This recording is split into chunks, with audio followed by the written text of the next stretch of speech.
मायावती एक तरफ विधानसभा चुनाव में बीजेपी कांग्रेस को घेरने का काम कर रही है, तो दूसरी तरफ ऐसा माहौल बन रहा है कि बसपा के कुछ सांसद इंडिया अलायंस का साथ दे सकते हैं। जी हाँ, इसके पीछे की मुख्य वजह ये रही कि बसपा ने पिछली बार अगर 10 सांसदों को जिताया था तो उसमें सपा का भी बड़ा भूमिका थी। सपा ने भी अपने कैंडिडेट उस सीट से हटाए थे, यानी सपा बसपा के गठबंधन की वजह से ही वह मुमकिन हो सका था।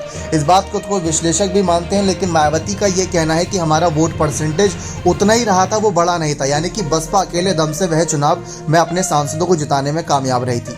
लेकिन सांसदों का माइंडसेट क्या है वो देखना जरूरी है, क्योंकि सांसदों को तो अपनी सीट प्यारी है, ये बात साफ है। अगर उनको मायावती की बसपा प्यारी होती तो अलग अलग राज्यों में मायावती का साथ छोड़कर उनके विधायक दूसरी पार्टियों में शामिल नहीं होते, और मायावती को इस बार सत्ता पावर बैलेंस के लिए उन्हीं विधायकों को जो जीत कर आएंगे उनको मंत्री बनाने की जरूरत नहीं पड़ती।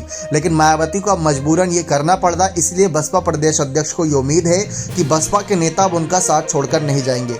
ठीक वही बात अब सांसदों पर भी लागू होती है कि बसपा अकेले चुनाव लड़ेगी, जीत जाने के बाद वह अपने नेताओं को, सांसदों को आगे मंत्री बनाने के लिए कोशिश करेगी।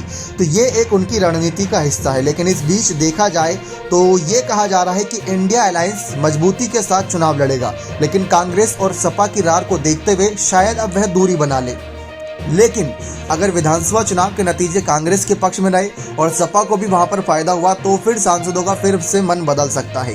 ये राजनीतिक समीकरण है, यहाँ पर उथल पुथल चलती रहती है। तो इन्हीं सब पर सबकी नजरें हैं कि मायावती के साथ उनके कई नेता तो वफादार रहते हैं, लेकिन कई सारे नेता ऐसे रहते हैं जो मन ही मन ये चाहते हैं कि हम विपक्षी गठबंधन का साथ दें ताकि बीजेपी को हराएं। क्योंकि अगर बीजेपी सत्ता में रही और अगर हमने उनका साथ देना शुरू कर दिया तो जो दलित अल्पसंख्यक वोटर्स हैं, जो तमाम और वोटर्स हैं, क्या उन्हें न्याय दिला पाएंगे? क्योंकि मायावती ने शुरुआत से यही कहा है कि बीजेपी और कांग्रेस ने ही गरीब पिछड़ों के साथ अन्याय किया है, उनको उनका हक नहीं दिया। अगर मायावती उनका ही साथ देने लग गई तो गरीब पिछड़े और अन्य वर्ग मायावती पर कैसे भरोसा करेंगे? इसीलिए मायावती को यह भरोसा कायम रखने के लिए ऐसी पार्टियों का साथ देना होगा जो पार्टियां इन्हीं की आवाज उठाती, जैसे कांग्रेस सपा हो गई। भले आवाज उठाती है, बाद में काम हुआ नहीं हुआ वो बात की बात रही है, लेकिन अब वही बात आती है कि सांसदों को क्या फैसला रहेगा। कई सारे नेता ऐसे रहे जो अलग अलग नेताओं से समय समय पर मुलाकात करते रहे।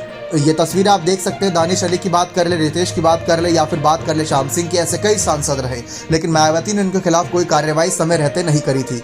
अब जब लोकसभा चुनाव में टिकट बंटवारे के फैसले की आ रही है बात, तो मायावती की तरफ से खबरें हैं, बसपा की तरफ से, कि मायावती की बसपा इस बार वफादार नेताओं पर भरोसा जताएगी और उनको उम्मीद दिलाएगी कि हम आपको मंत्री बनाएंगे। इसीलिए अकेले चुनावी मैदान में उतर रहे। बस आपको अपनी सीट बचानी होगी या आपको अपनी सीट जीतनी होगी। अब देखते हैं क्या कुछ समीकरण बनता है। तो अभी सांसदों का फिलहाल तो ऐसा कुछ नहीं है, लेकिन संपर्क में हर किसी के रहता है। कब क्या बड़ा बदलाव हो जाए कुछ कहा नहीं जा सकता। बने रहे चैनल के साथ। बहुत बहुत धन्यवाद।